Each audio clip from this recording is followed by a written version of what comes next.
911, what's your emergency? 911, what's your emergency? Be advised, Car 4 has control of the pursuit. Proceed with caution.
Hello, everyone.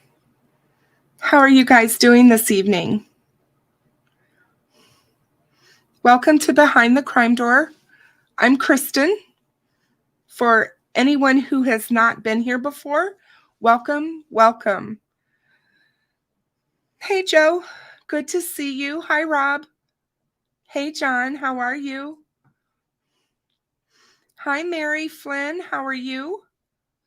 Hey, Olivia. Hi, Cinder.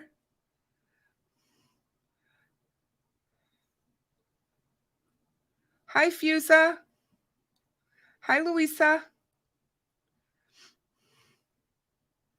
Hey, Salty Beach. Carol. Moonshadow. How are you guys doing? Hey, Avondale Mama. Welcome. It's good to see you guys tonight.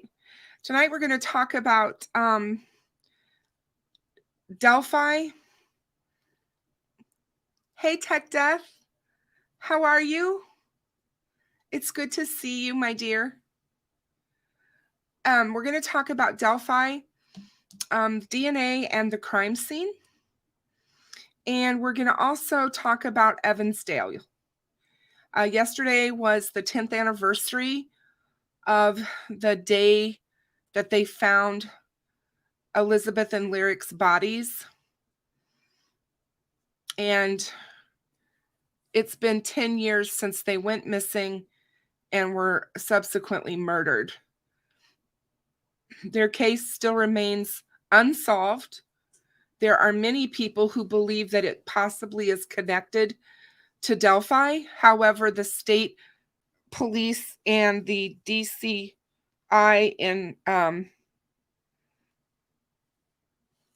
in Iowa states that that is not the case, that they do not believe the cases are connected. So we're going to talk about that a little bit. And of course, we're just going to shed some light on the case. Many of you who also follow my good friend Steve with True Crime Web, you know that Steve has been to Evansdale. He is actually working on the case with Drew Collins, Elizabeth's father. and hopefully they will get to possibly unearth some new relative or relevant information that might really help the case. Um, I have to say that having Steve on that case would make me feel so much better. And it's just how I feel about him. I think he's very thorough. He seems to be very savvy in investigating.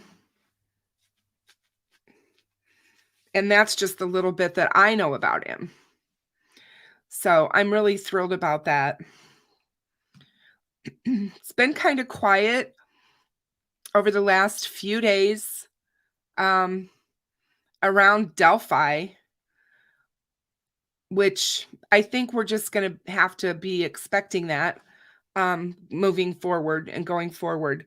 We're probably not going to be hearing a lot unless there are motions brought before the court or anything that the court has to rule on until we actually get closer to the time of pretrial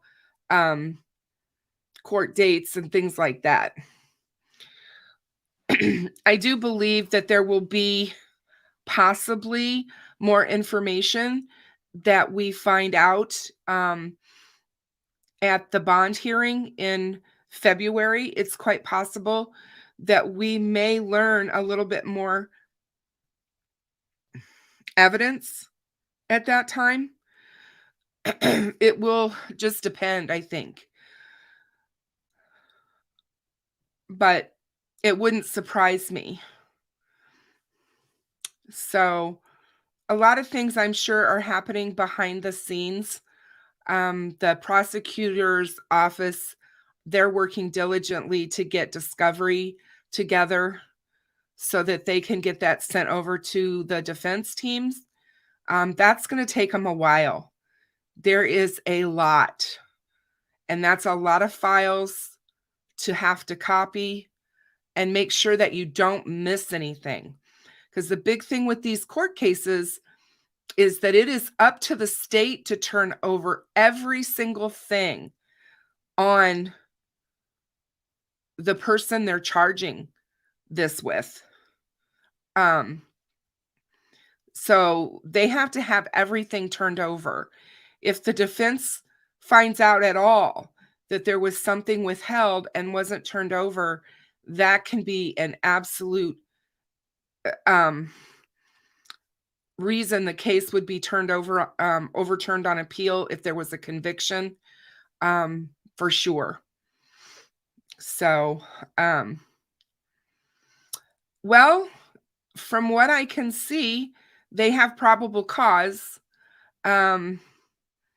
So what if that's probably where I'm sitting right now, is that it looks to me like they have probable cause.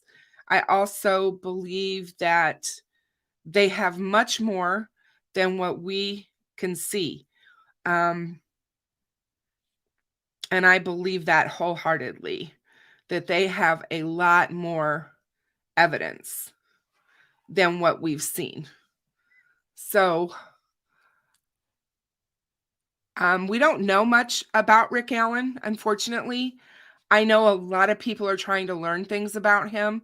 I think we'll learn more about him in court, but people are going to be quiet, I imagine.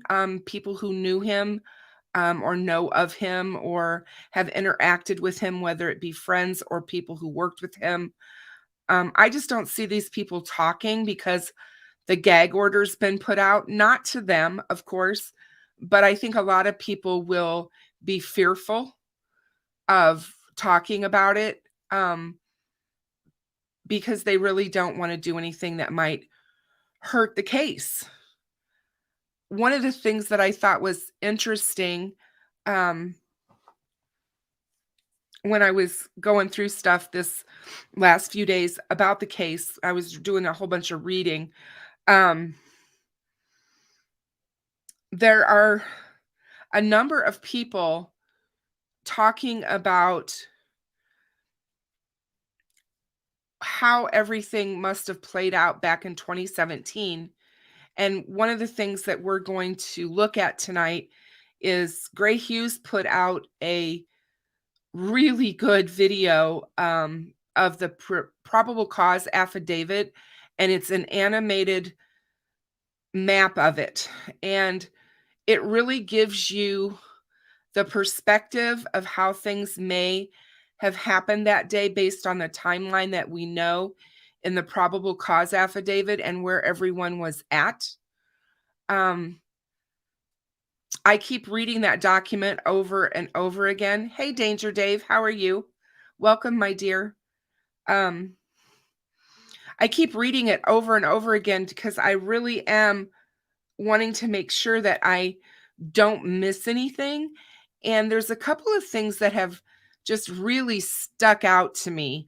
So we're going to talk about those later on. But what I really would like to do first is just get to Evansdale, and we're going to talk a little bit about Elizabeth and Lyric. Yeah, you guys, it's very, we're going to talk about that because I think there's a good reason as to why it is chilling, and some of the things that we can glean from that, from watching it. But for those of you, how many of you were able to watch Steve True Crime Web last night? He had Drew Collins on live with him. It was a great interview. Drew was really forthcoming with questions. We were able to ask him questions. He spoke about this horrific thing that happened to him and his family. Hey, Kimberly. Hey, CN Red Flags. How are you? And it was really touching to listen to this father talk about his daughter and his niece and how things were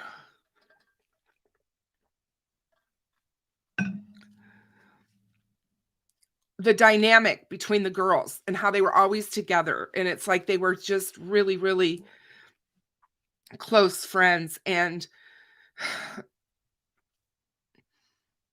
according to Drew, they were together all the time. And, you know, they had Lyric a lot because of the situation with her own parents. And for those of you that aren't aware, Lyric's father was in jail for drug charges when Lyric went missing. And after Lyric went missing, they released him so that he could be of support to his family. Well, after she was found murdered and all of that, they ended up trying him on more charges, and he ended up getting sentenced to 90 years in prison. So Lyric's father is in prison. And there's been a lot of talk about that aspect. And that's where a lot of the similarities come in a little way with Delphi, because of the fact that Lyric's father had some drug issues and people were wondering if he owed money to someone and if they were if this was kind of like a payback because he didn't pay the money he owed people. So yeah, crazy, I know. So let's get into this. July 13th of 2012, I don't think is ever going to be forgotten in the town of Evansdale, Iowa. And it was on that day 10 years ago that 10-year-old Lyric Cook Morrissey and 8-year-old Elizabeth Collins, who were cousins, went out for a bike ride in Evansdale, Iowa, and they never returned home to their families. 5 months later, on December the 5th, 2012, hunters in the Seven Bridges Wildlife Area of rural Bremer County came across 2 bodies, which were eventually identified as Elizabeth and Lyric, and they were found approximately 25 miles from the Black Hawk County location where they originally went missing. No one has been charged or arrested for these crimes. However, the investigation into the girls' deaths continue a decade later out of dogged determination to understand the truth of what happened to Lyric and Elizabeth. Local, state, and federal investigators have worked together to solve this case since that time. As the case progressed into a long-term investigation, the investigative team adapted a readjusted as well to include investigators with the Bremer County Sheriff's Office, the Iowa Division of Criminal Investigation, and the Federal Bureau of Investigation.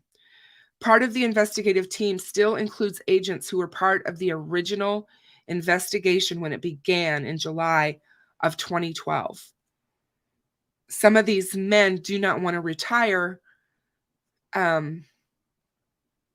because this case is important to them.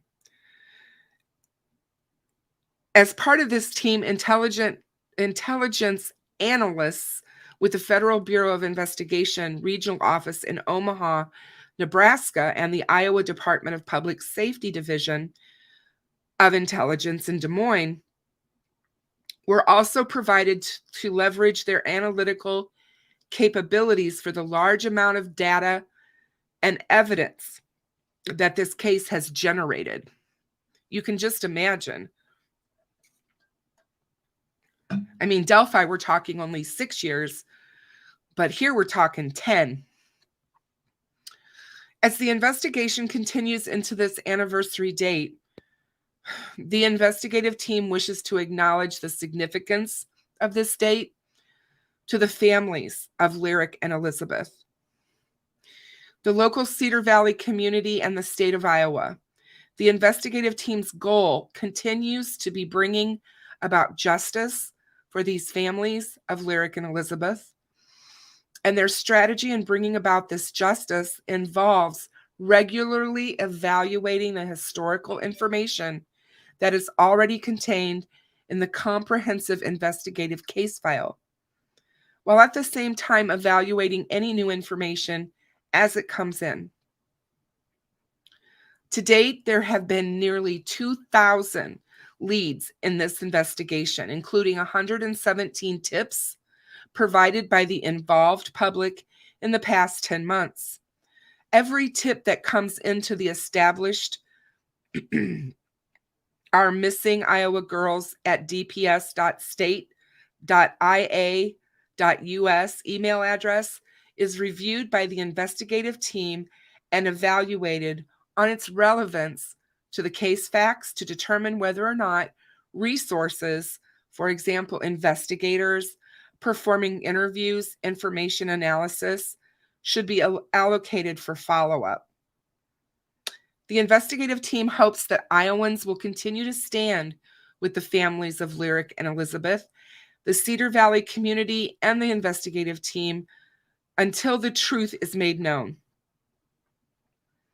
The investigative team asks anyone who wants to report information about the Evansdale murders can direct it to Our Missing Iowa Girls at dps.state.ia.us.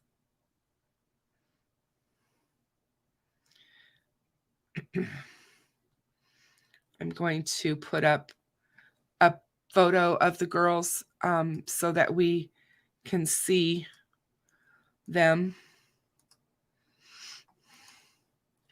Their beautiful smiles. And it's just a heartbreaking story. To me, it's as heartbreaking as Delphi. And what gets me again We have 72,000 tips in the Delphi case, and only 2,000 tips in the Evansdale case. And it's only been, it's 10 years. And it's just, they just don't have the same coverage anymore that they did in the beginning. And this is what happens a lot of times with these cases as they get farther out and older, colder, although they are assuring everyone, including Drew, the case is not cold. They're actively working it. They are still getting leads. So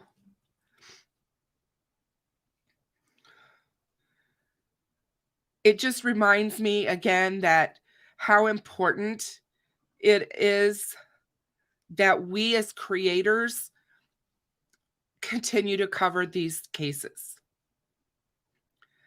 for these families.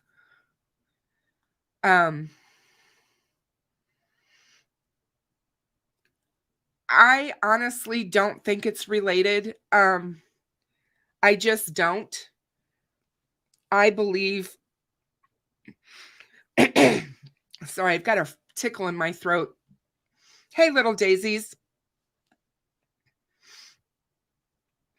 I have a feeling that they're looking at a similar situation in Evansdale as they were in Delphi. This person is a local, and he is hiding in plain sight. This person is right under their noses. I firmly believe that. I don't believe somebody from the outside came into this small little community and took these girls. I just don't believe that. I believe that the location where their bodies was found was so remote that a person would have to know that place. So they're either hunters or fishermen, and they've been there and they've gone there. And that's one reason why they took them there, because it was so remote. But yeah, no, I don't believe the cases are connected. And I believe that the guy or whomever committed these murders in Evansdale is local. There just seems to be, there's actually a lot of information about this case. When you don't think that they really had a lot, I think they have a lot. And it sounds like they have a lot just from the DCI press release that I just read. You know, they have a lot of information. But yeah, 10 years, 2,000 leads, and no arrests. You can imagine that these murders and abductions of these little girls are never far from the investigators' minds as they work to bring justice and to bring these killers to justice. And when they spoke to the investigators back in July, when there was, actually a decade has passed, some might worry the case has gone cold, and they absolutely say that it is far from cold, which is good to know. So on July 13th, 2012, Elizabeth's mother, Heather, filed a missing persons report with Evansdale police at 2:48 p.m. after her 8-year-old daughter and 10-year-old niece didn't return home from a bike ride. Police immediately began their search. Their initial efforts focused on the Collins home in the event the girls were sleeping or hiding. At the same time, patrol units canvassed surrounding areas. Within 30 minutes, local police were joined by deputies from the Black Hawk County Sheriff's Office and the Evansdale Fire Department. At about 4 o'clock, the first discovery and indication that something was very wrong. A firefighter located the girls' abandoned bikes about a mile from the Collins home along a trail that surrounded Myers Lake. The location of the bikes immediately concerned law enforcement. An area of trail in the southeastern corner of the lake, hidden by trees and brush, approximately 40 feet from the Interstate 380. Another sign of trouble was Elizabeth's purse had been thrown over a fence that was separating the trail from the lake. Her cell phone, which was only used for games and music, was also found at the scene. It was not hooked up to any service. Additional evidence was located nearby, but officials have not disclosed what they found. An investigator close to the case told KCRG TV9 in May that from the get-go, it was obvious that the girls had been abducted. So I often wonder, what was the evidence that they located nearby? Hey, Deb, good to see you. And how was it so obvious that they were abducted? As the afternoon turned to evening, officials gave the order to drag Myers Lake. That night, the Iowa Division of Criminal Investigation and the FBI were contacted by local authorities. The agencies arrived in Evansdale early the next morning. The FBI already had assets and resources in the Cedar Valley investigating a massive fraud case involving businessman Russell Wasendorf Sr., and many of those resources were quickly redirected to help with the search for the cousins and assist with chain of evidence.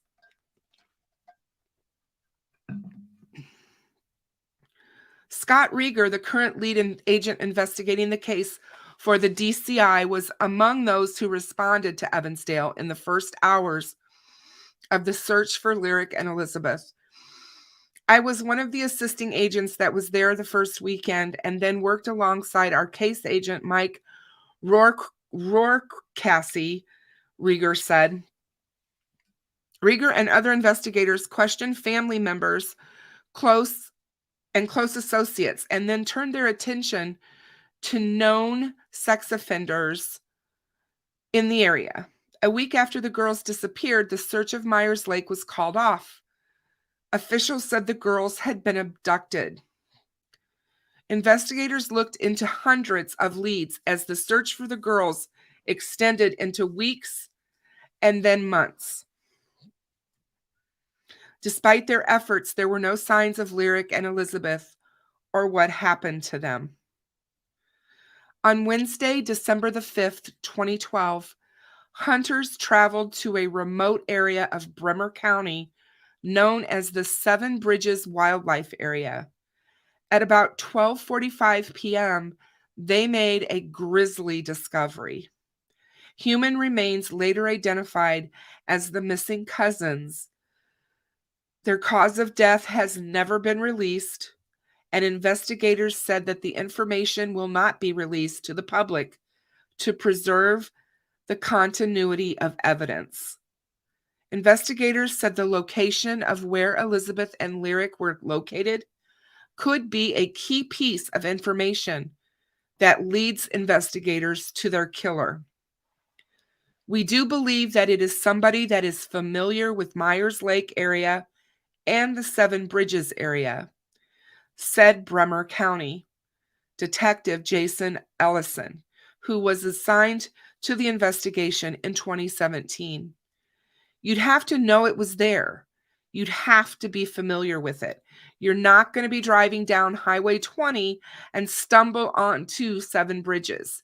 You just have to know it's there. In the years since the girls disappeared, officials have said they believe that the suspect used quiet coercion to abduct Lyric and Elizabeth. Other high-profile murder and abduction cases in close proximity to Evansdale or with similar circumstances have led to questions about connections to the cousins' disappearance. DCI investigators said that they looked at the abduction of 15-year-old Kathleen Shepard and a 12-year-old girl from the Dayton, Iowa area in May of 2013, less than a year after Elizabeth and Lyric's abduction. The 12-year-old was able to escape, and Kathleen's body was found a few weeks after the abduction. The man responsible for the abductions and murder, Michael Klunder, committed suicide the same day. In 2014, Evansdale Police Chief Kent Smock ruled Klunder out as a suspect in the Evansdale case. Rieger did not rule him out or in. Michael Klunder was a specific that the timing of him being within 9 months of this and the call to rule him out, those are decisions that were made by the investigators that had more to say than I would right now, Rieger said. It would be inappropriate for us to comment on ruling in and ruling out, which I know is super frustrating. And Rieger explained why he won't comment on anyone that has been ruled out or is being looked at by investigators. If I do, and that person is the one that ultimately did this, that might prohibit me from actually being able to provide justice. If they didn't do it and I start commenting on who we ruled in or who we ruled out, that person's name now becomes attached with Evansdale.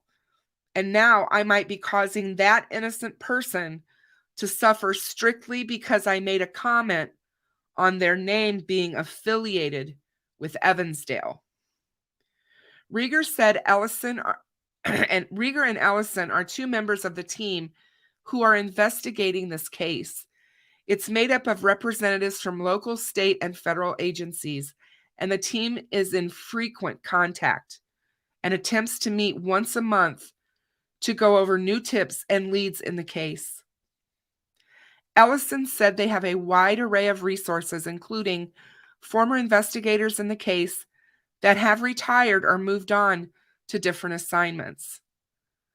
The agents that are on it right now, most of them have been in this since the very beginning, and all of them that were involved that are no longer actively with us, we can call them anytime and they'll try to help us out as much as they can with details that we have to fill in. All of the investigators that have been involved with this case have a personal connection to it.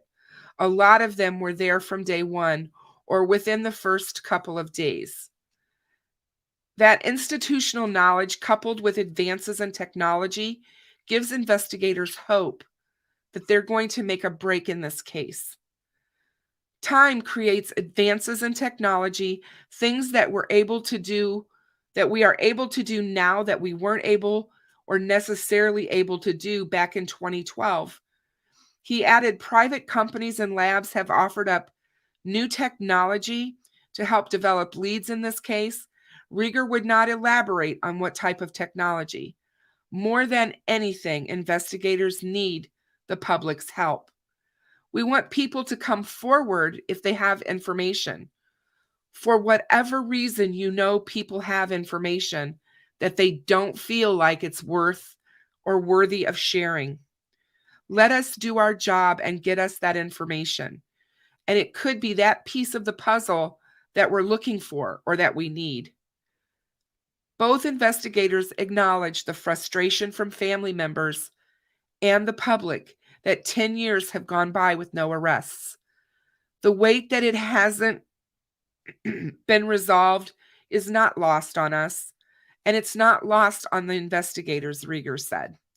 It doesn't compare to the weight that the family is carrying, but the weight is not lost on us. We feel that weight as well, and we have a desire to see this case resolved. Investigators provide regular updates to the family, specifically Elizabeth's father, Drew Collins, but investigators can't reveal too much, including the girl's cause of death. Protecting the integrity of the case, Faxx, is crucial for us.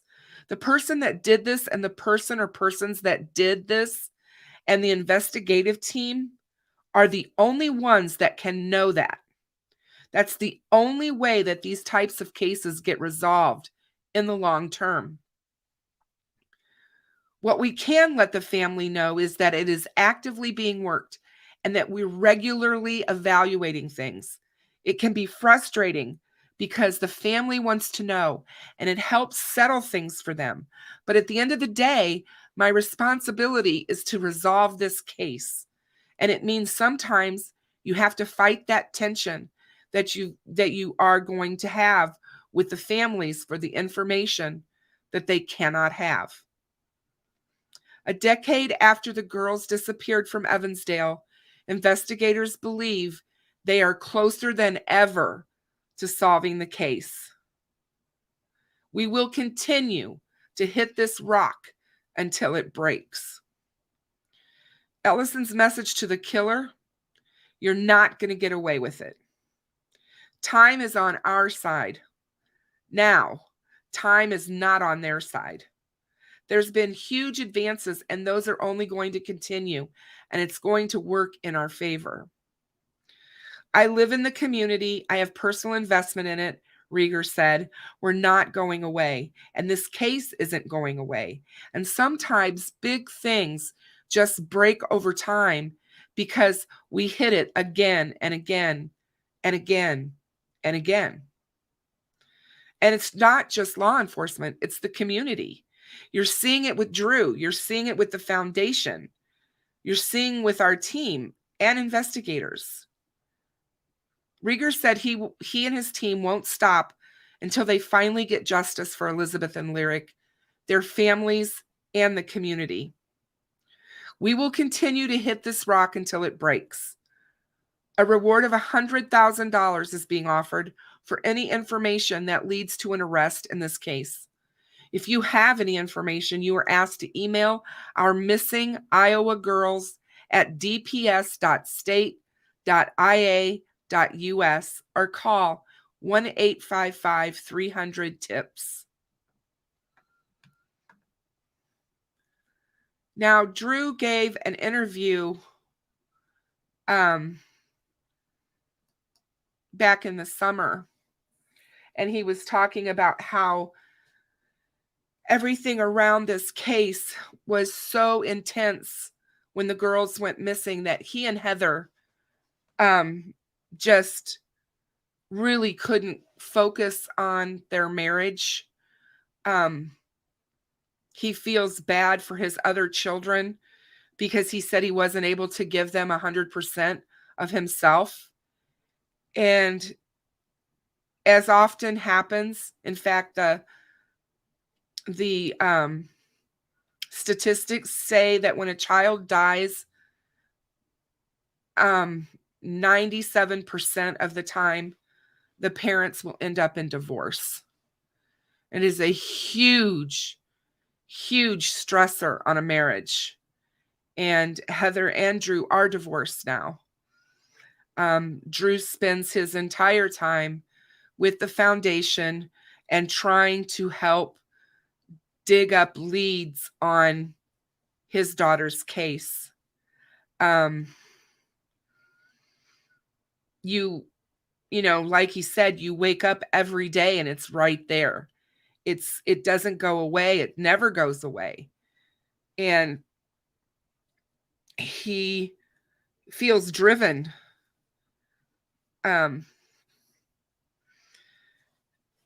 I've heard people say things like, why were the girls allowed to go out and ride their bikes? And what were they doing down by this lake? And, this community that they lived in, like Drew said, were they supposed to be there? Probably not. He would have not allowed it. But girls and children will be children. And, they get on their bikes, they start riding, and, they want to go, they want to be bigger than they are, they want more freedom. That doesn't make them bad girls. It doesn't make them bad kids. It's so small. It's such a small place. They ran into evil that day. They ran into evil. Nothing that they did or their grandmother did who allowed them to go out and ride their bikes, none of that is their fault. I used to do it all the time with my best friend. We were 9 and 10, and we used to ride our bikes everywhere from dawn until way after dark. We were still riding our bikes.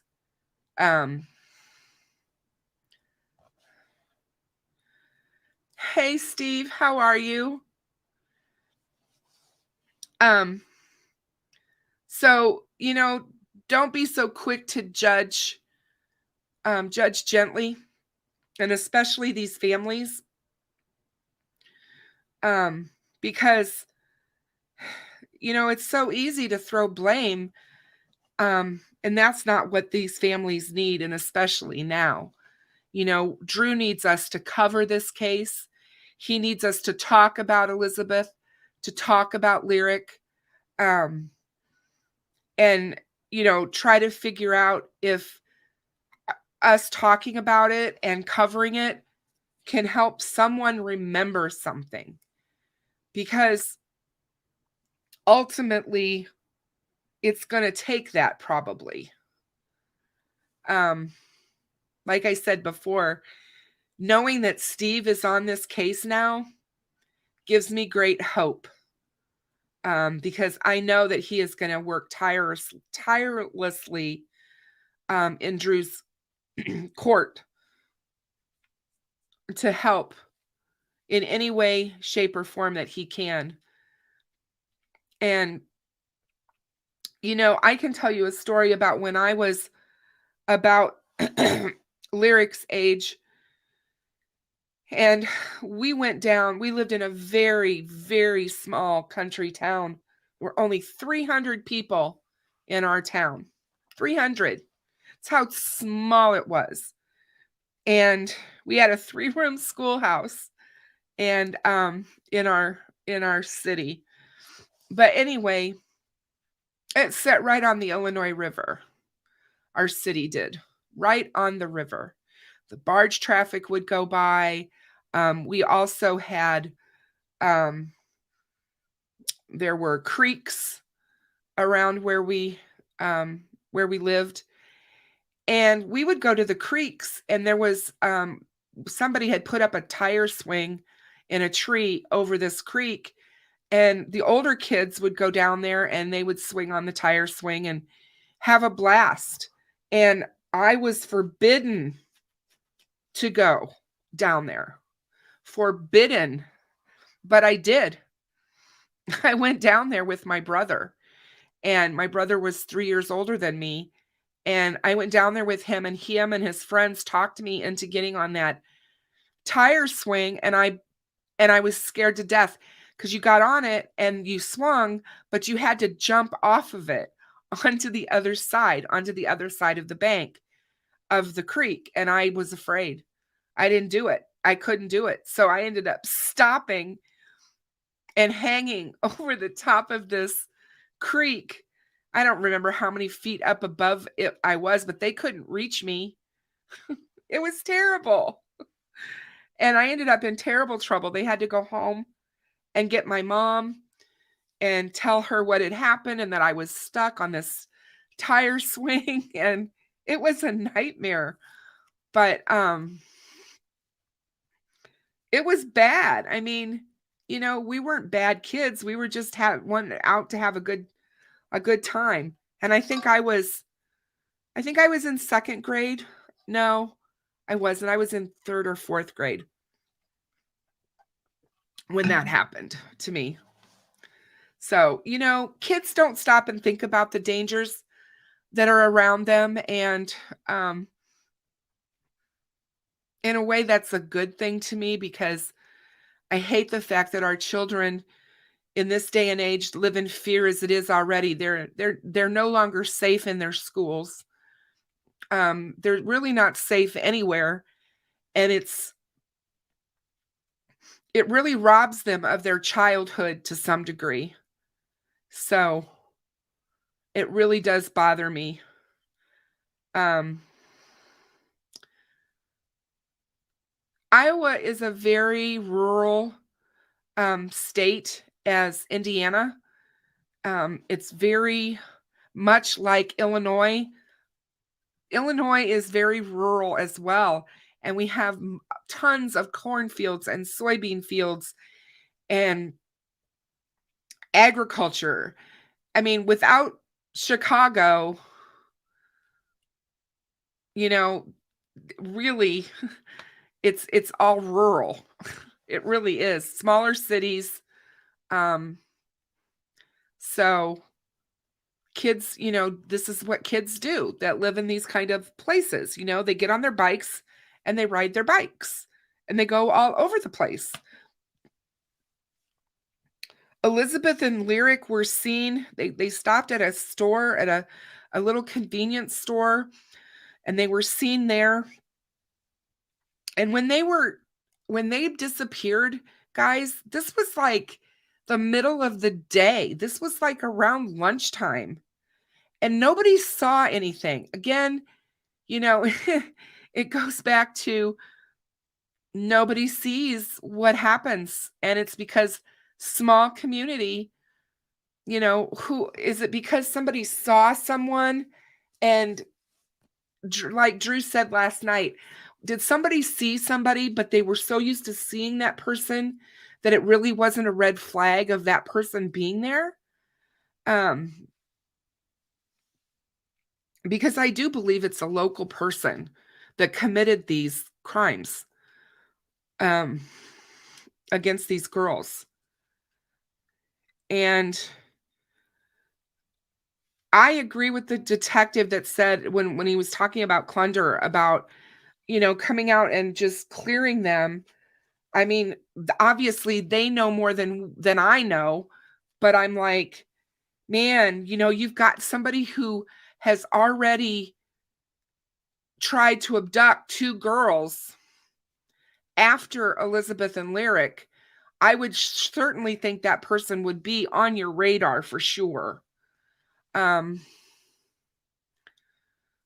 So there's so many things out there that can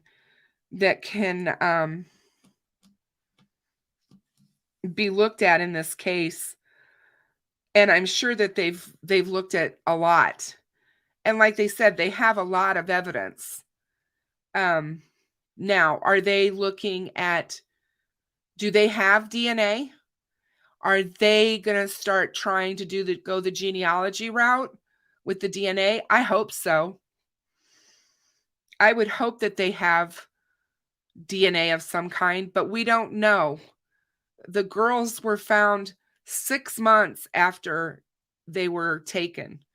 And I'm assuming that their rate of decomposition was great at that point. So we don't know what was left and what kind of DNA they would have been able to gather. But they did say there was a lot of evidence left at the scene with the bikes. So,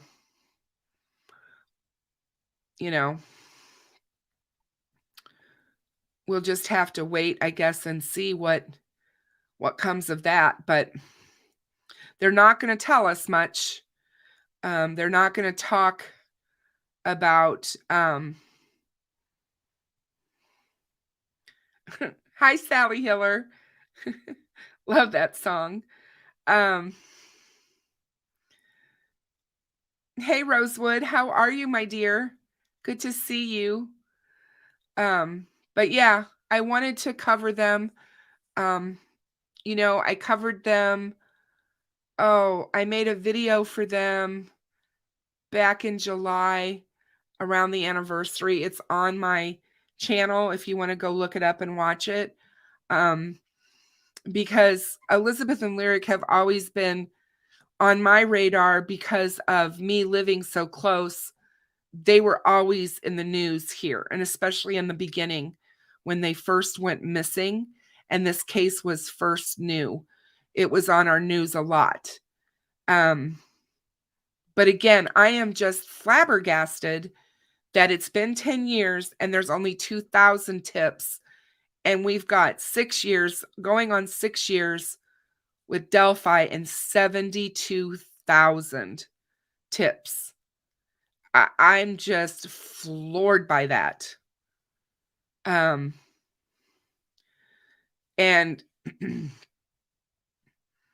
I just want their case to get more traction and more creators looking at it and talking about it. So guys, keep them in your thoughts and prayers, and especially Drew and Heather and their families, because this is hell on earth. Hey Dave, have a good evening too. Be safe out there.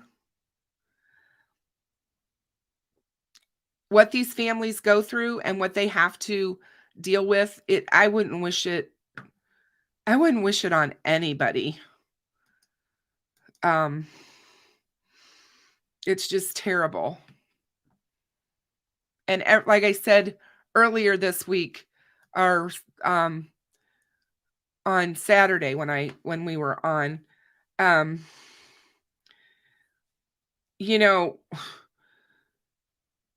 that's one of the other things I wanted to bring up before we stop talking about Evansdale, is the fact that the dates of the crime, 7/13/2012, backwards is 2/13/17, which is the same date of Delphi. And there's a lot of people that thought that this killer was a person who had some sort of numerology thing going on. And like I said, I really don't believe they're connected. That's just my gut. I could be totally wrong, but it is something to think about, that you've got a case that happens in 2012, and 5 years later you have the case in Delphi, and I think they're like, I used to have it all written down, and I don't have it written down right now, but I'll get it so that we do, because it's interesting. If you look at the packing plants that are close by, the packing plant, the pork processing plant that is right there in Delphi, and then you've got a Tyson chicken plant that's really close to Evansdale. So when you have these packing plants, we've talked about that and the type of people that are employed there.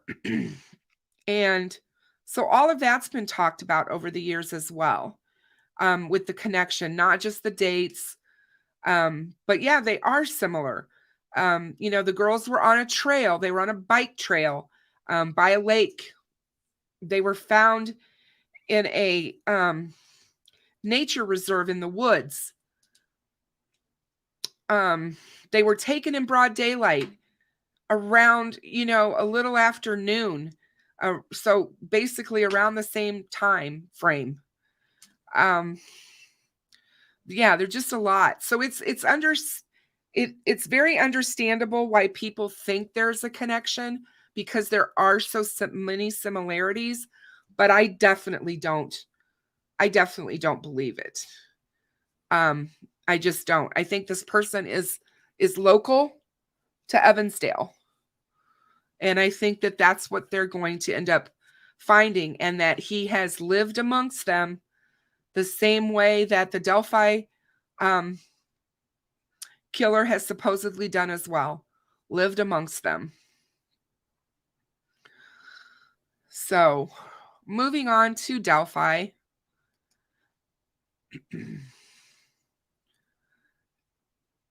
I noticed something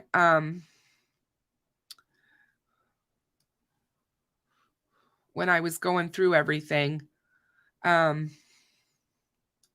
Somebody asked me about how I was feeling about the PCA.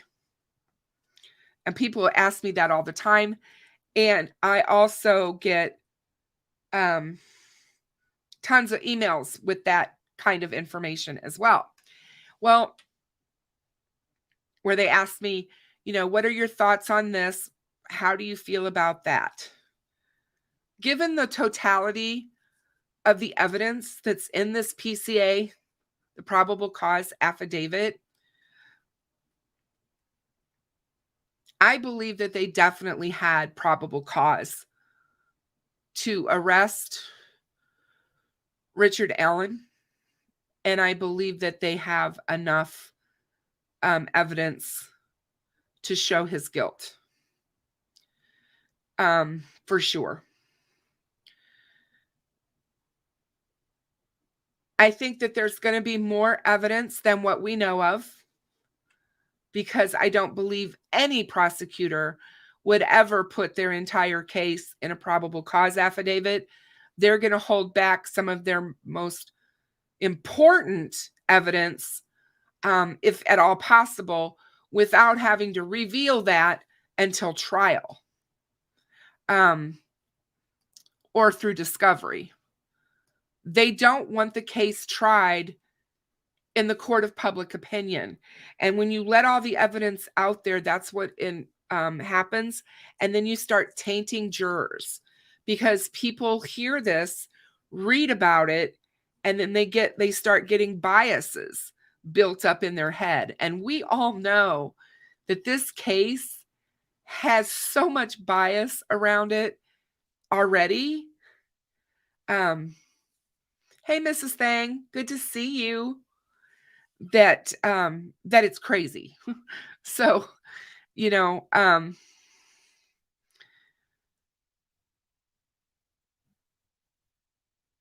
one of the things that I thought was interesting, you guys, was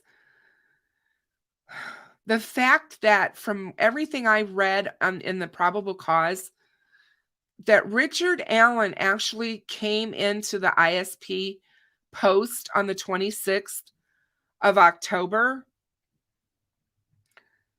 But I believe that he was asked to come in. There's been all kinds of stuff on social media on whether or not he came on his own fruition, or whatever, but I don't believe that. I believe that they asked him to come in so that they could do another interrogation or questioning of him, because we know they questioned him on the 13th, but I don't think it was a formal questioning on the 13th. I think it was more in regards to, they were there to do the search warrant. They may have asked some questions, because I'm sure he had questions as to why they were there. But yeah, I think he was asked to come down. I definitely still question why Richard Allen would choose to, if he was on the bridge, as he claims he was, on February 13th, 2017, why he would choose to go to a grocery store and tell a conservation officer about him being out there that day, instead of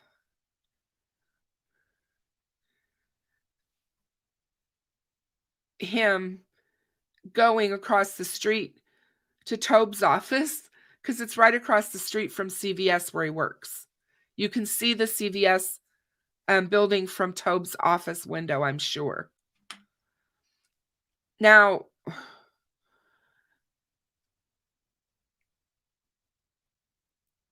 I know that in the small towns, because I grew up in one, I know that when you have, there's a lot of dynamics that goes into how things are handled in small communities, and there's a lot of trust put into people because everybody knows everybody and that kind of thing.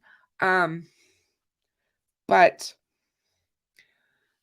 I think that there's kind of a friendliness, so to speak, that happens in these smaller communities among people, I guess is what I'm trying to say. So my theory is if he walked up to this conservation officer outside a grocery store and said, "Hey, I need to tell you that I was at the bridge. I was out there on the trails that day." Or, the day before yesterday or whenever it was he told this story. Do you honestly think that that officer had what he needed to take all that information down right then and there? He probably wrote down as much as he could. Conservation officers are law enforcement officers. They are all about conservation and nature. They have no training for murder and criminal backgrounds like this. So I'm like, to me, it's a strategic thing he did. I just think he went to this person on purpose.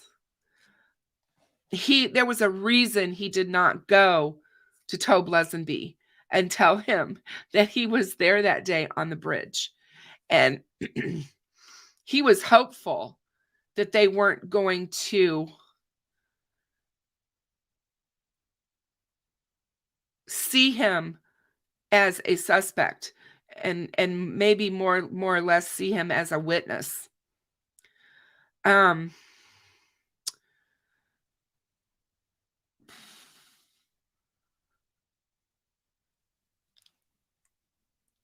So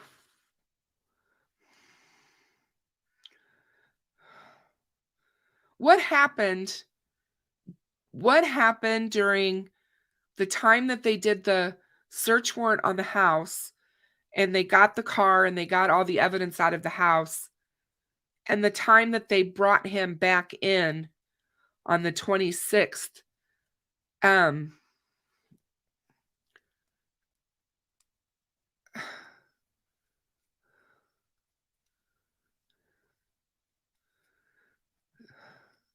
No, the officer who committed suicide was a sheriff's deputy.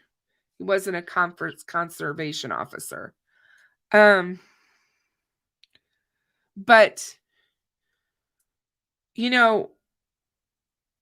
I'm just questioning what they would have been doing. I think they would have been searching for DNA evidence.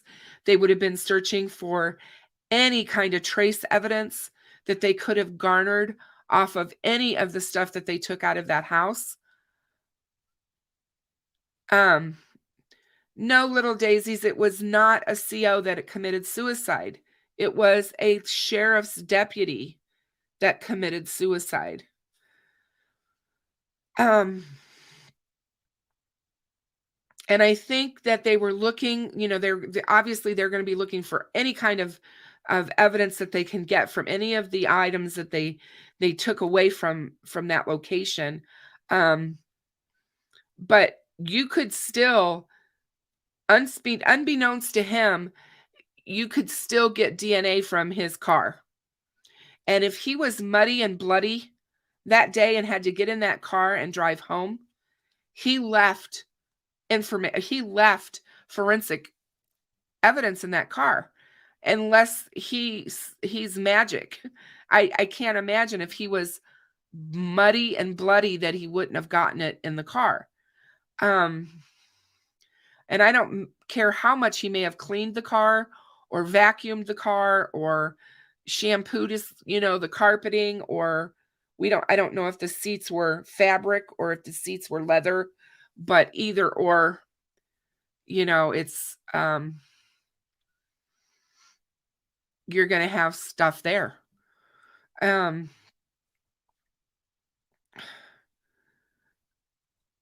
think it's very possible that from the time they did the search warrant affidavit, did the search warrant, they were desperately trying to get information from that bundle of data.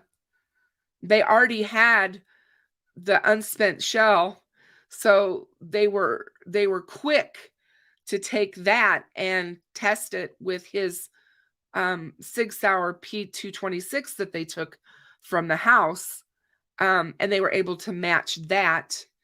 And I'm hopeful that they were able to get more evidence, more solid evidence against him based on what they took. Because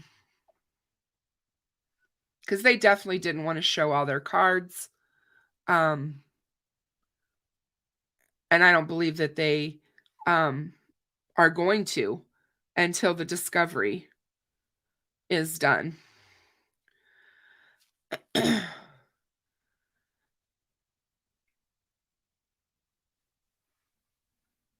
don't believe that he will get any type of parole. I think I said this before. The fact that she scheduled a parole hearing 3 months out leads me to kind of believe that she doesn't believe parole should be granted in this case. I would be really surprised. Or not parole. Sorry, guys. Bail. Parole. Good Lord, Kristen.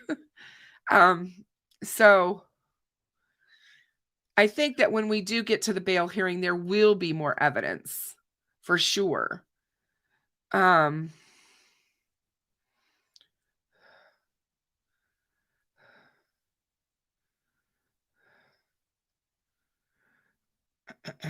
So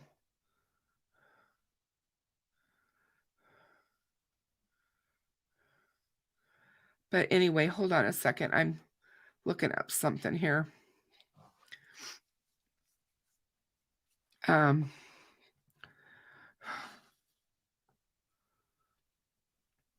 We have a lot of witnesses to everything that day, but there's one thing that I'm trying to find out. I had it here. What did I do with it? Here it is. We are going to watch this video because I think you guys may have already seen this, but I still am going to play it because I think it's important.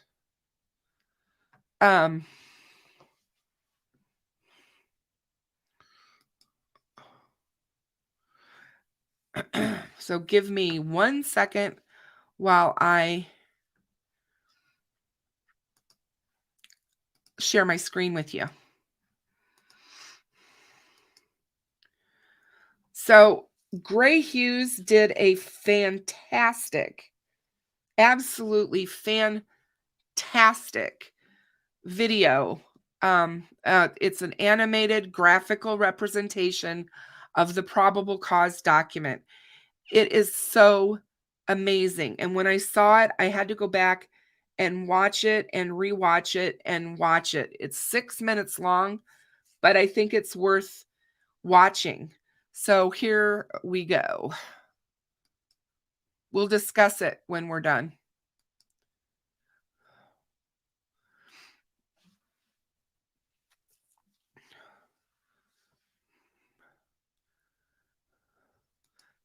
Oh, there is no sound, guys. There's no sound. You have to read the screen. So make sure you're paying attention to the screen.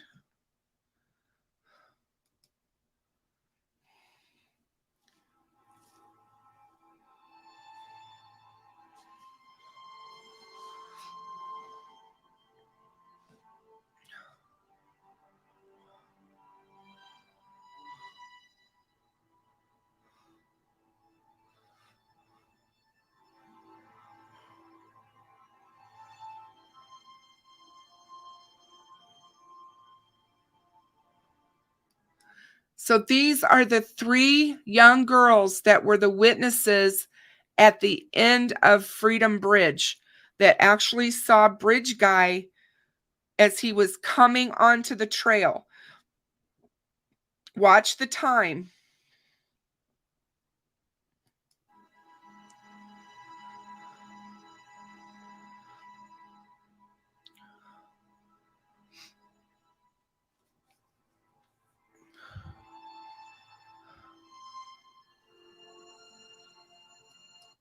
We're going to stop it right there at 127.03. There is a camera right here on the Hoosier Harvest Store. And it took a photo.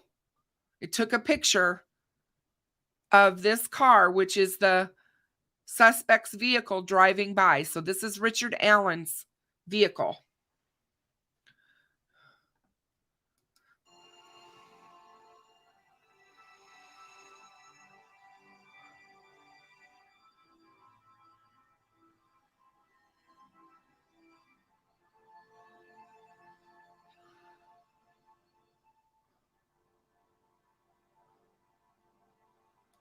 So he parks at the old CPS building right here and backs in close to the building so that his license plate is obscured and you cannot see it.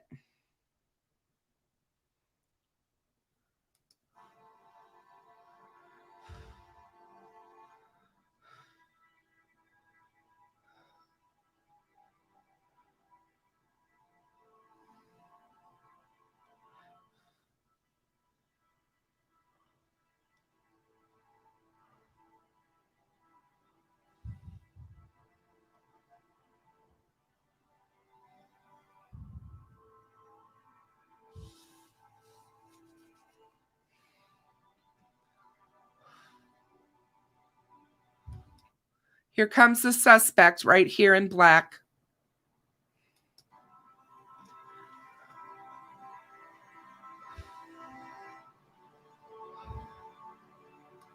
The 3 juveniles and Richard Allen both say they passed each other right here.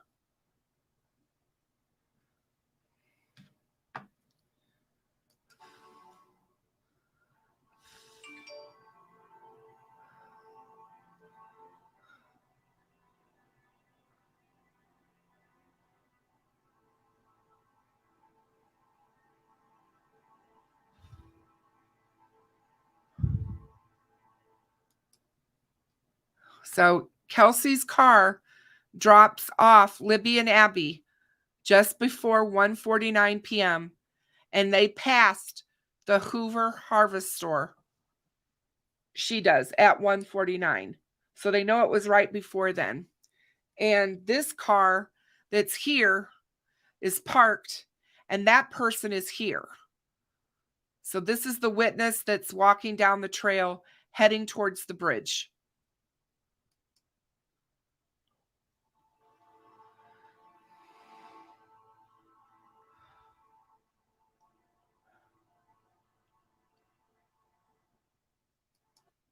So she sees him. She sees the suspect on the platform. This is platform 1 where he's standing, and she's about 50 feet from him. And she turns around and walks this way. She's going to pass the girls. This is Abby and Libby right here.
Witness sees a PT Cruiser or small SUV parked on south side of the CPS building.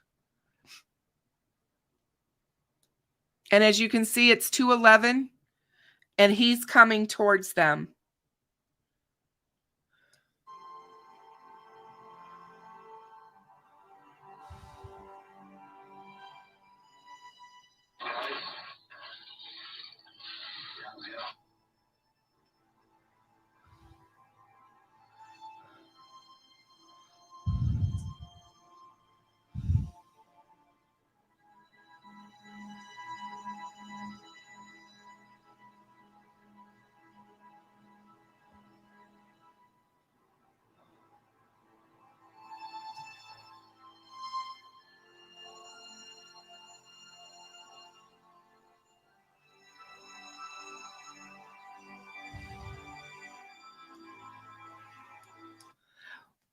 Witnesses see a small dark-colored car parked at the old CPS building. A smart car, 2:28 p.m., drives by the Hoosier Harvest Store.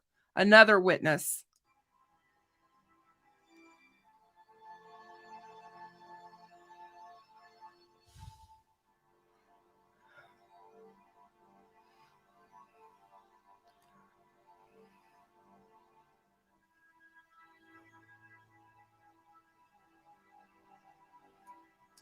I'm going to stop it here for just a second. This is the part of the video that made me so, it just made the hair on my arms stand up and made me literally physically sick at my stomach, because this really shows you how long he spent with the girls.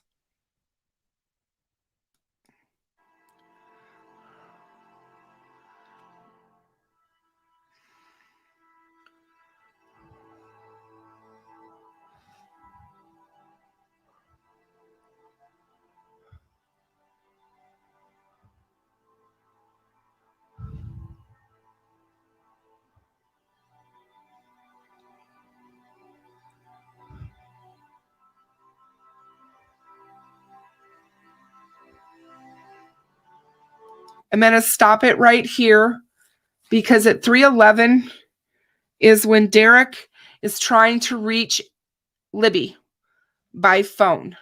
He's driving. He's coming this direction.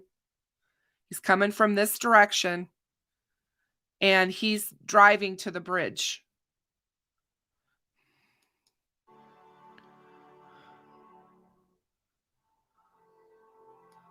So he's arrived at the bridge, and so Derek's arrived, and he's here, and he runs into flannel shirt guy, who says he didn't see anybody here. So Derek goes down this direction and goes down by the water on the 505.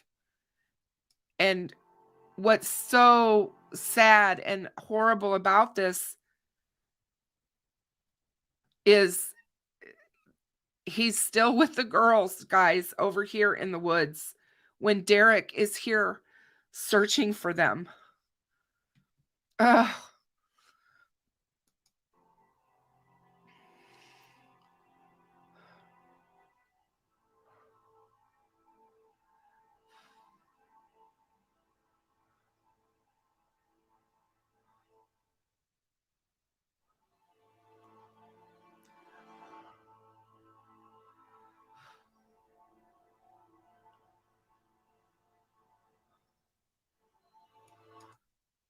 So there you go.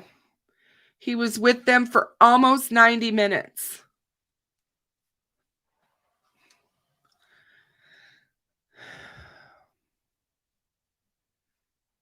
Now, this is interesting because Gray has him leaving and exiting through the cemetery, which I do not believe happened.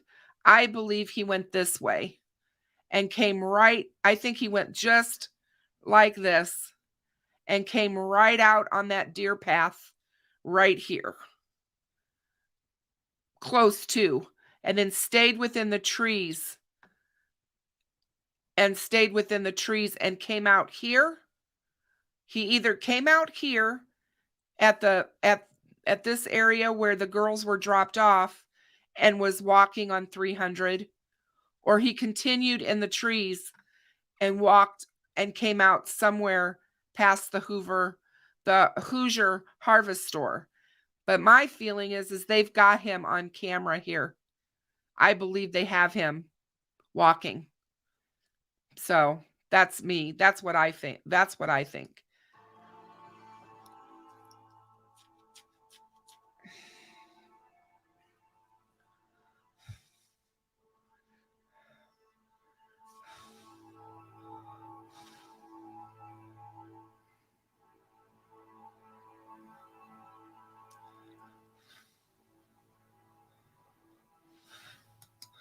But I mean, he did an absolute fantastic job on that. It's probably it is probably the best thing I've seen from Gray Hughes. So, and I don't believe that yeah, you're right, John. I don't believe that he would have walked that far out in the open. Maybe he did, but I just don't. I just don't see it. But I think when we watch that, it gives you so much more of a visual perspective of that whole area.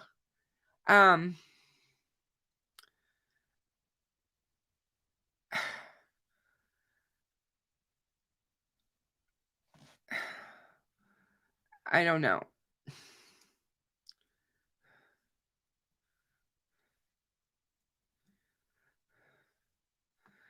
So what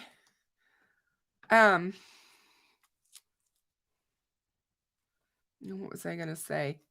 I thought it was really important, you guys, that we look at that. And we talk about the fact that, there's been all this talk about DNA and what they have and what they don't have. I think it's going to be very, very interesting. Well, John, we don't know exactly where. All we know from the PCA is that she saw him walking on 300 North, but we don't know where she saw him. She was driving. And like I said, that road is very narrow. It's a 2-lane country road. And so, it doesn't have much of a walking area. He would have been walking off the shoulder or right on the road itself. And when she drove past, she would have had a very, very straight chance of seeing him really well as she was going by. So, and I've always felt that way, that somebody saw him and got a really good look at him.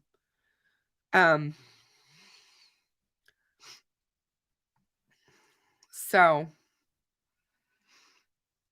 but I did think that was pretty important.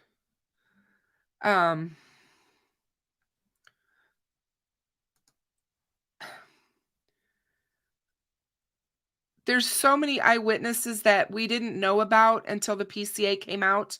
We knew that there was one that saw him. She talked about the fact that he wasn't much taller than her. And all of that. We know about that one. But I just think it's really interesting how many people actually did see him that day. And some of them weren't even actually on the trail. Because we've got the one that saw him when he was walking.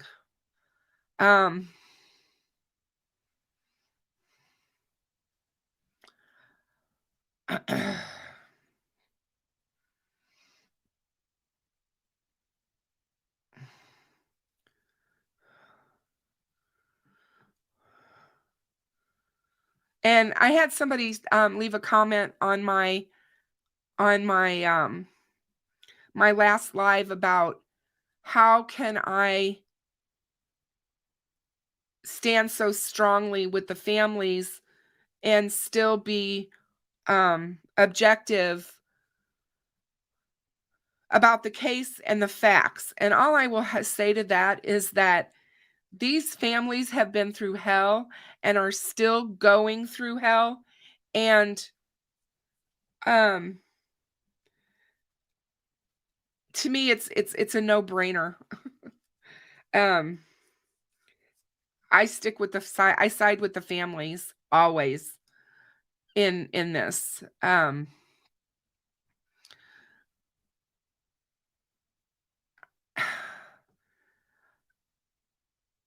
So I think that they have video of him. Somebody had said, and there may be more. Daisy, there may be more witnesses. I think that there is a good chance that they do have DNA. I think that there is a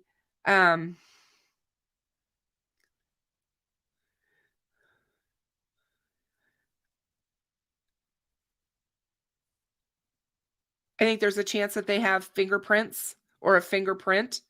Um, I believe there's trace evidence of fibers, and I also believe that there's trace evidence of hair.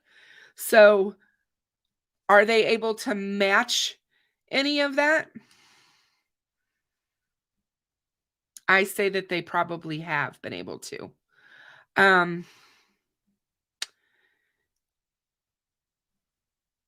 There's been so much speculation over the years on whether or not there was a trail cam or did a deer cam of some kind pick him up. And I think what we've learned is that there was a camera on the Hoosier Harvest store, and that was always speculated that that building may have had one, and also that the mirrors have one. They had people breaking into their barn and stuff, and so they had put up a camera. So it's very possible that the mirrors also have cameras from that day, and law enforcement is never going to tell us that if they have more video of him or more photos of Bridge Guy.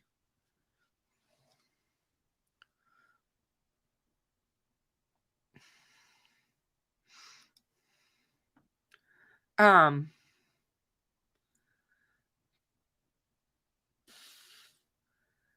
I also wanted just to make a quick comment. There's a person out there that's written a book, I guess, this Chris Todd person, who wrote a book on Delphi, stating that Ron Logan is guilty. And I just want you guys to know, I don't buy into any of that. He's more than welcome to write books and say whatever he wants to, but I have no desire to get anywhere near that person. He's talking about putting out videos, or not videos, but pictures from the crime scene. I don't believe any of that. Any of it. People like that are scary. And the fact that a place like Court TV allowed that man to come on their show, to me, just screams that Court TV is no more than just a salacious, scandalous type place anymore. Makes me sick. Not necessarily, Rose, because just because they have video doesn't mean they can see his face.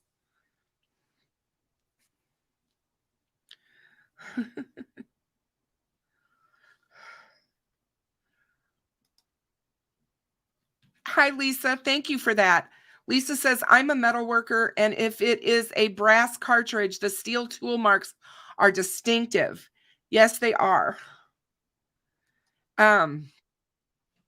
So yeah, I just wanted to bring that up to everybody so that nobody asks me about it, because I'm not even going to give that person the time of day for sure.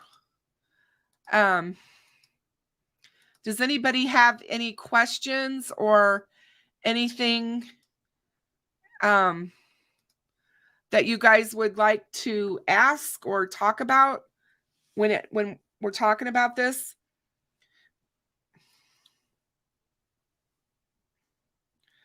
Nothing shocks me, Daisy, anymore around Delphi and the community. There is so many people out there that are doing stuff to build channels and make money. It's just ridiculous. It is just ridiculous.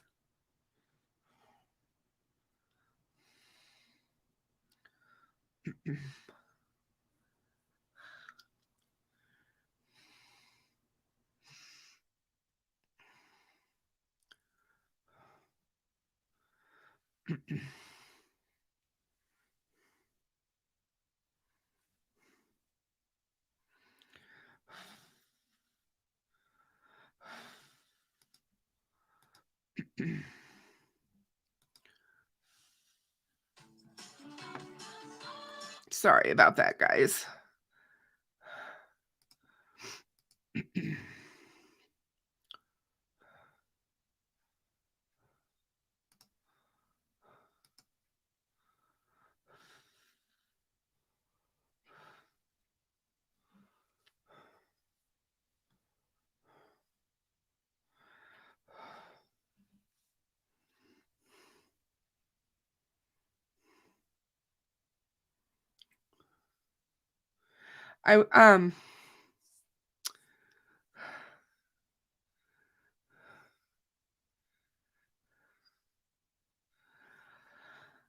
There's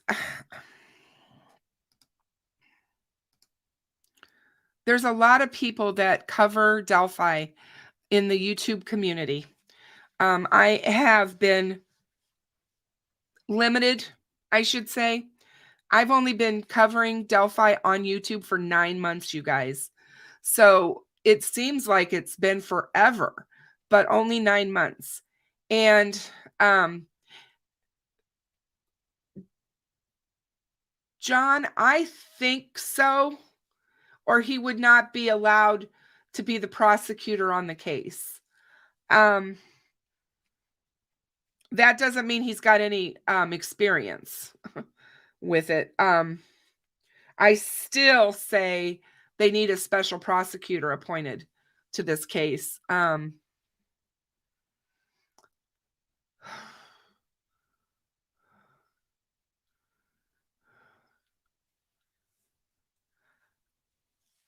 Because he went walking down the road. He came out of the woods and went walking down the 300 North Highway and was seen. Heather, he was actually seen by a witness who was driving her car.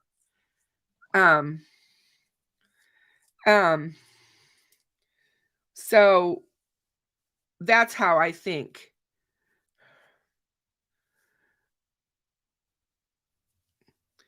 But there's a lot of stuff that we still don't know. And where I was going with this was with the content creators that are covering Delphi. I was in a small little bubble of content creators that I've just watched the last 9 months. I didn't really pay attention to some of the others. I didn't go looking for them for one. I just didn't. I have been busy doing my own thing with my own channel, trying to stay in my own lane, stay out of everybody, everybody else's way, so to speak. And I've come across some really good content creators that are out there. If you guys haven't seen or heard of Michelle Walks, please go check out her channel. I'll drop her link for you in chat here. She does a really good job from what I can tell. Um, and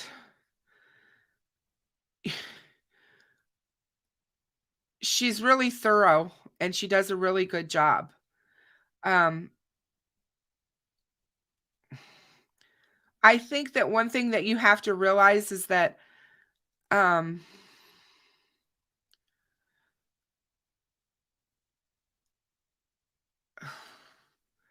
yeah, Rose, it is hard to understand how we'll never be able to wrap our heads completely around how someone can do these kinds of crimes because we don't have that same psyche. We don't have that same kind of mind that they have. Sorry guys. I washed my hair today and as you can see it's full and I have a lot of hair and so it's very it's driving me crazy. um uh the CS shop. The CS. Oh, stop. Yeah. I agree, Dave. I'm so sick and tired of hearing people tell me that they have pictures of the crime scene and pictures of the bodies and all this other stuff and I'm just like, quit it. Just quit with it already. That stuff was sealed by the court immediately. And um yeah, there is a dark purple PT Cruiser, but the thing is that um somebody else was talking about when you look at it in the sunlight, it can look black. So a black car, if they were, thinking it was a PT Cruiser, they might think it was the dark purple one. We don't know, you guys. We're that stuff, they did not put all that out there. All they said was that he said he parked there and he doesn't have a PT Cruiser. He had a black Ford Focus. So, um, yeah, it's metallic. Like, um, hi, Indy Pam. You definitely can, my dear. Most definitely you can. Um, I have no qualms about putting that up because that's the truth right there. Um, somebody just said that I just saw somebody say that what's his name's back. Man, that's sad. But there's a lot of people out there that shouldn't be covering any of these cases, let alone Delphi. They just shouldn't because they do more harm than good.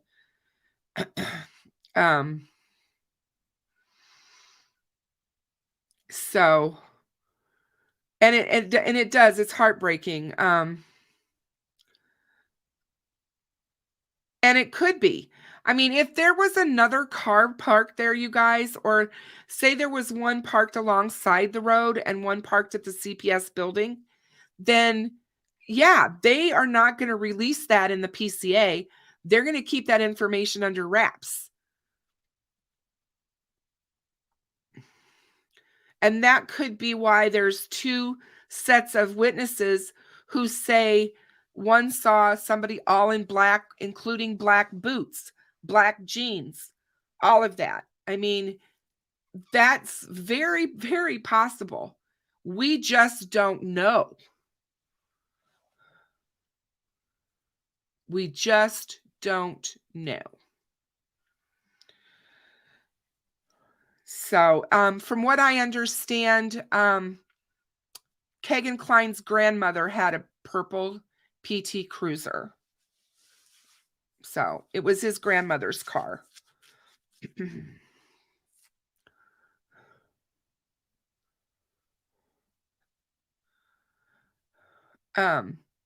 Some of these pictures that are being shown, you can't see anything in the picture.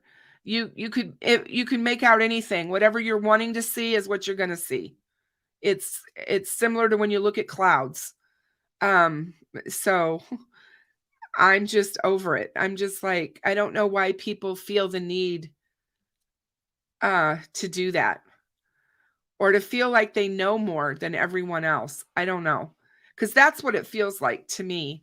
You know, oh, we've got these great breaking pictures, and no. They sealed all of that. They sealed those crime scene photos. They don't want those out for any reason.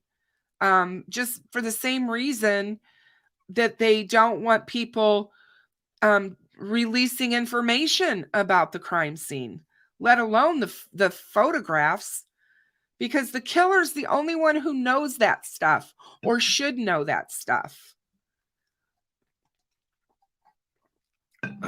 Nobody else. There's no reason. Well, I just hope you guys are well and know that you're, what you guys are, you're free to obviously watch and look at whoever you want to. I'm not the police to tell you who to follow or not follow. But please, when you're out there looking around, just know that if you're watching them, you're giving them what they need, the views. So,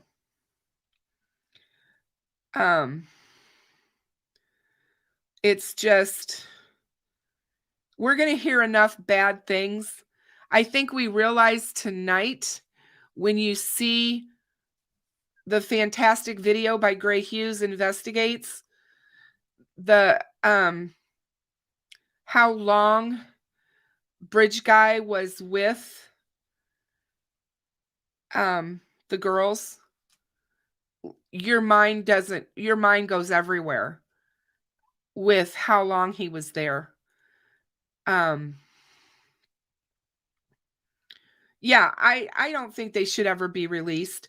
I don't like the fact that John Bonet's pictures are out there. I think I just don't think that that's anything that the public needs to see. Who wants to see children that are brutally murdered? Who wants to look at that? I want to be able to remember those children the way they were. Beautiful, alive. I don't want to remember them as being brutally murdered and damaged. I don't. We already know it happened. We don't need any more than that. So it's hard enough, and some of the families don't ever want to see those. And it is hard to have to sit in a courtroom and see that. I was hoping that if they have to show those, that they wouldn't let the whole gallery in the courtroom be in there, and that they would make them leave, because I just don't think there's any reason for anybody to see it. Because once you see it, you can't unsee it, you guys. You just can't.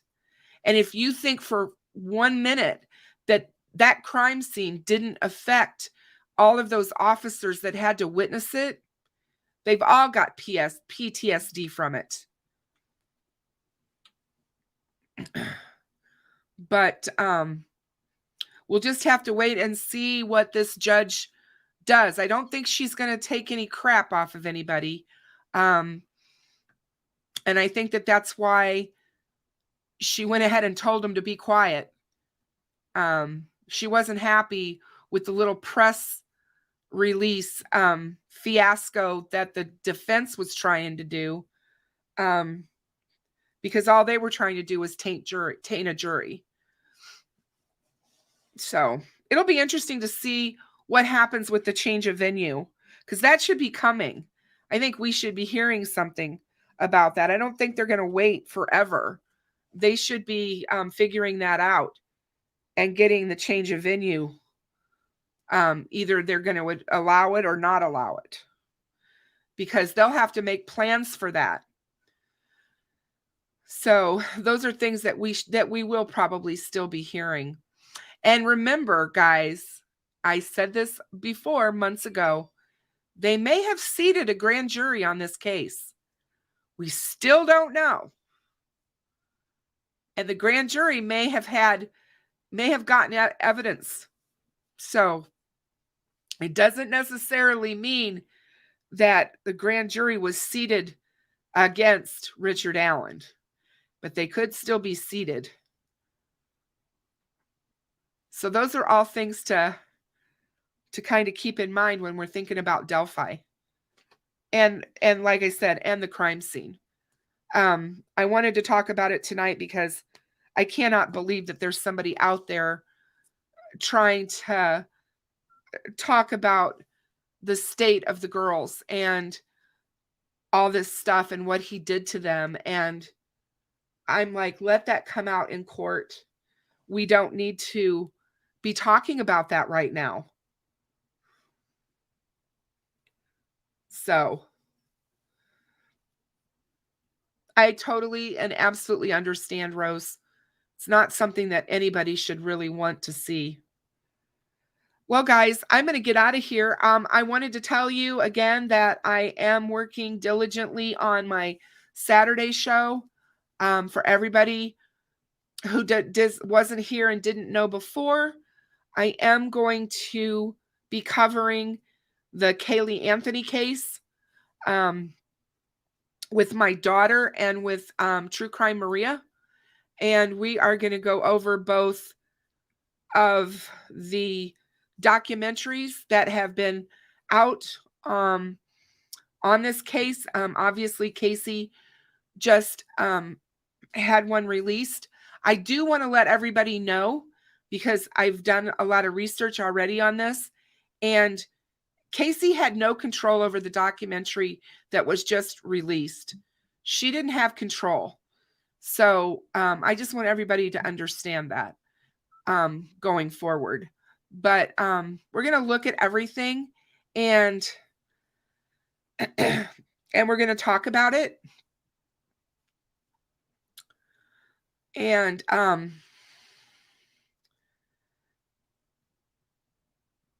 it's really sad that Elizabeth and Lyric case is still going on 10 years later, guys. I pray for their justice. I'm going to work along with Steve as much as I can to help him keep this out there, because I think it's very important. I'm going to be talking about Flora. I'm going back to Flora, actually. Here I'm working on a video for Flora right now. And CN red flags, good for you. Good for you. Good for you. Maria will be able to talk to you about that, because it completely flipped her on how she felt about the case. And there's good reason. There's a lot of things that we didn't know. There was a lot of things going on which I think is that way with any case. But yeah, Kiana, Kiara, Cariel, Kiani, and Galen Rose. We can never forget, absolutely never forget, the Flora girls. You know, they lost their lives before Abby and Libby. We just had the 6th anniversary of their fire and their deaths. And we want justice for them. CN red flags, me too. Me too. Yes, verbal judo, I do. And I will be giving them out. I'm going to be starting my drawings back up. I just hadn't been doing them. I gotten really, really busy, and it was just taking up a lot of my time trying to get them mailed and stuff. So, but I will be doing them. I do have bracelets. I have a lot of Flora bracelets left. I only have a few left of Delphi, but I do have a lot of Flora left, and I will be giving those out to anyone that does the drawing. I want to let everybody know that my Saturday night show, I'm going to make subscribers only because I don't want trolls in here. So, if you haven't subscribed to me and you want to see that show, you're going to need to be a subscribed, not a member, not a paying member, just a subscriber. So, when I do the drawing, you'll just do it from in here. I'll show you how. We'll have a drawing on Thursday night, CNR.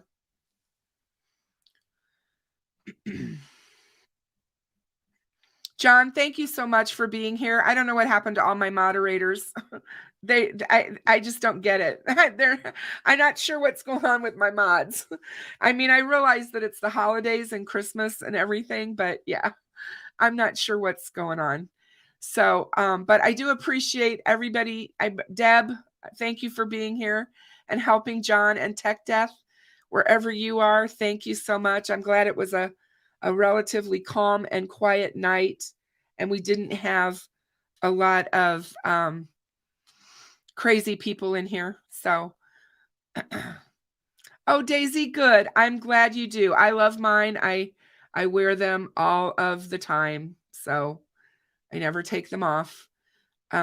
Even when I was in the ICU, I took all my jewelry off but left these on. And he is a great mod. And what's so funny about John is that John was afraid about modding. He's like, I don't know how to do this. He's doing fantastic. And everyone loves him. So I really I enjoy him. And I'm so glad that he's here. So if anybody else is that's here, that's here all the time and and would like to consider being a moderator for me, all you have to do is email me, and I can get that fixed so that you guys can be a moderator. So just let me know. Looks like I'm going to have to add some moderators. So, but I appreciate everybody that shows up and that's here. I appreciate all of you. Thank you for subscribing. Please hit the like button and share my videos if you would, so that I get pushed up in the YouTube algorithm, so more people see my videos. Because again, it's all about telling their story. So yeah, I just well, Verbal Judo, if you want to be a mod for me, all you have to do is email me, and I need to have your I need to have your URL for your YouTube persona. That's what I need so that I can add you as a moderator. So just let me know. And yeah, I'm really sad that every day I go to Twitter, I go to my Twitter account and I look at my Twitter account, and it's just more and more kids who are missing and who've gone missing or have been found murdered. So it's mind-boggling to me. But yeah, you guys, I love having all of you here. I appreciate all of you. I hope you have a great rest of your night and a good day tomorrow, and I'll see everybody on Thursday. Oh, you're welcome, Verbal Judo. No problem at all. I will appreciate you to be a moderator for me. So yeah, just email me. Hold on, I'll drop the email so everybody has it. And what else was I going to say? I'm going to be, so that's the plans that I've got for the channel. I want you guys to know that I'm going to be covering other cases. So do not be surprised if I mix Delphi in with some other cases, because Delphi is going to be getting kind of quiet. And so, yep, we don't judge here. We try to keep the drama out at the door. See the door. And so But anyway, good night, everybody. Have a good rest of your evening. Make sure that you pay it forward, and remember to always be kind. Deb, love you. Love you, love you, love you. Good night, everybody.